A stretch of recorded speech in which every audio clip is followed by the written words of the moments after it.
कि क्षेत्र हित में कुछ निर्णय लिया जाए। माननीय प्रधानमंत्री जी के जो विज़न है, जो सोच है, जो प्रगति की उनकी एक जिम्मेदारी उठा रखी है, उससे प्रभावित होकर के भी मैंने भारतीय जनता पार्टी ज्वाइन की। कांग्रेस के लोग क्या बोल रहे होंगे, उन्होंने अपने तरीके से उन्होंने बोलना ही है। तो 25 साल से कांग्रेस का एक सिपाही रहा हूँ। हम लोग तो प्रतिनिधि हैं, हमारा काम है कि पार्टी का काम करना, पार्टी की सेवा करना। उत्तराखंड में कांग्रेस के अंदर लगातार पिछले कई दिनों से जो कार्यकर्ता है वो टूट रहे हैं, तो अब प्रतिनिधियों पर भी बात आ गई है। लगातार 48 घंटों से एक नाम चर्चा का विषय बना हुआ है जिसका नाम राजेंद्र भंडारी है। और कल उन्होंने दिल्ली में जो धामी है, मुख्यमंत्री पुष्कर सिंह धामी, उनके नेतृत्व में भाजपा की सदस्यता ले ली है। सर, किस तरीके से देखते हैं आप?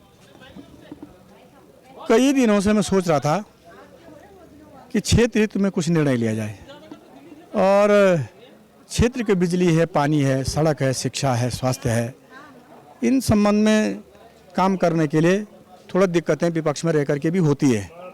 तो और दूसरे में माननीय प्रधानमंत्री जी के जो विज़न है, जो सोच है, जो प्रगति की उनकी एक जिम्मेदारी उठा रखी है, देश को विकास के पथ पर कैसे ले जाना है, उससे प्रभावित होकर के भी मैंने भारतीय जनता पार्टी ज्वाइन की है। कांग्रेस कह रही है कि जो हमारे विधायकगण हैं उन पर लगातार भारतीय जनता पार्टी और उनकी जो सरकार है वो दबाव बना रही है, अपनी ईडी के माध्यम से, अन्य जो स्रोत हैं उनके माध्यम से, उनके दबाव में जो हमारे विधायक वो पार्टी छोड़ रहे हैं। आप इसे किस तरीके से देखते हैं?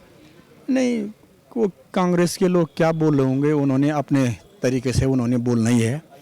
परंतु मेरे पर तो न कोई जांच है, न मेरे खिलाफ कोई कार्रवाई चल रही है, न कोई सीबीआई है, न ईडी है। मैं 25 साल से कांग्रेस का एक सिपाही रहा हूँ, तो किसी ने भी आज तक कोई जांच वांच का तो कोई सवाल ही नहीं उठता, तो कोई प्रेशर का कोई सवाल ही नहीं उठता। मैं स्वेच्छा से आया हूँ, मेरा अपना निर्णय है।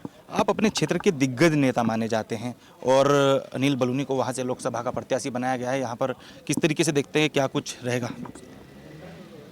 निश्चित रूप से अनिल बलूनी जी गढ़वाल से लेके देहरादून और देहरादून से दिल्ली तक जिनकी पैठ है, जो एक ताकतवर आदमी है, वो अगर कल हमारे सांसद बनते हैं तो हमारे गढ़वाल को, उत्तराखंड को इसका बहुत लाभ मिलेगा और वो बिल्कुल जीतेंगे। कल का क्या मतलब है, वो बिल्कुल जीतेंगे।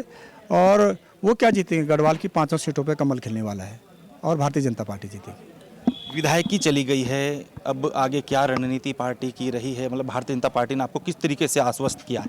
मुझे कोई आश्वस्त नहीं किया गया है, न मुझे कुछ बताया गया है, न कोई सौदा हुआ है कि मैं छोड़ूंगा तो कल क्या करेंगे। पार्टी का कल क्या निर्णय होता है, मुझको लड़ाती है, दूसरे को लड़ाती है, किसको लड़ाती है, ये तो पार्टी का निर्णय है। जो भी निर्णय होगा उसका काम करेगा। हम लोग तो प्रतिनिधि हैं, हमारा काम है कि पार्टी का काम करना, पार्टी की सेवा करना, पार्टी के मार्गदर्शन में जो भी काम होते हैं उन पे आगे बढ़ाने का काम करना। तो ये थे हमारे साथ दिग्गज नेता, पूर्व विधायक राजेंद्र भंडारी, जिन्होंने साफ तौर पर कहा है कि उत्तराखंड का जो लोकसभा चुनाव इस बार रहेगा वो 5 सीटों पर भारतीय जनता पार्टी अपनी प्रचंड बहुमत से सरकार बनाएगी। यही वजह है कि कांग्रेस पार्टी से लगातार जिस तरीके से लगातार कार्यकर्ता और विधायकगण पार्टी छोड़ रहे हैं, भाजपा का दामन थाम रहे, इससे साफ तौर पर यही जो चीज़ें हैं वो सामने आ रही है। कैमरा पर्सन क्रिस्टोफर लॉरेंस के साथ हितेश त्यागी, दस्तक टाइम्स, देहरादून।